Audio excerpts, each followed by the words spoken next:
And we want to get right to that breaking news. Convicted church shooter Emmanuel Samson sentenced to life in prison without parole. These are some of the members of the Burnette Chapel Church of Christ where he opened fire in 2017. Now speaking in court, let's go ahead and listen in. And because we would have welcomed him back. I mean, we were sad to see them go when they left. And we would have welcomed them back and done whatever we could to help him at any point in time. He was still even if you leave Burnette Chapel, you're still Burnette Chapel. Yeah, you're still family. You're still family, no matter if you're there every Sunday or not. Why come and sit here through this very, it must have been incredibly hard for all of you to sit here and hear the testimony. For Georgia and for Melanie. For Melanie. Yeah, we lost her. She was just getting into her Christian life and just things. She was just brightening up and she was just opening up. And that was taken away from not just her family, but all of us. We all lost her that day. So, and her children. Her children Mm-hmm. especially. We needed to support her and just let her know that we hadn't forgot about her. Yep. You know, we didn't hear any evidence that he had been radicalized, that he had ever had these thoughts before. The only proof it sounds like the prosecution put on and the defense put on is that he had only had suicidal thoughts. Do you wonder yourselves what happened?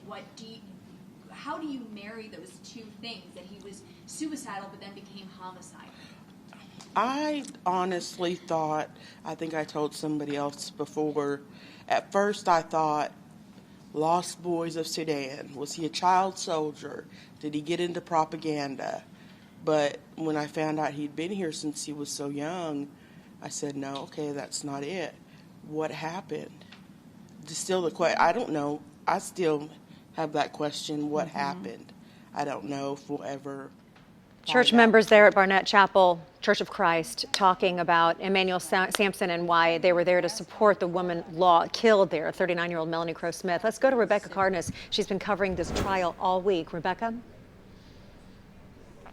Yeah, Tracy, so we just heard from a few of the members of Burnette Chapel Church of Christ, much fewer of them really at today's sentence hearing who have been coming to the trial over the past week. Worth noting the pastor is not here and neither is Melanie Crow's mother, who were a big part of much of the rest of the trial. But I know this is very much a sense of relief for this community. Many of them telling me that they were hoping for this sentence for life without the possibility of parole. Also worth noting that many church members asked for the prosecution, for the DA's office not to pursue the death penalty in this case. The DA, of course, respecting those wishes. You just heard from the members of those church members, I should say. One of the first questions they were asked is whether they believe that mental illness did play into what played out that day, that shooting, and they answered that they still don't know. They still wonder why, and that there are many people with mental illness who do not commit acts of violence. Let's go to a little bit of what we just heard from them a few minutes ago. We, the jury, unanimously agree that the defendant shall be sentenced to imprisonment for life without possibility of parole.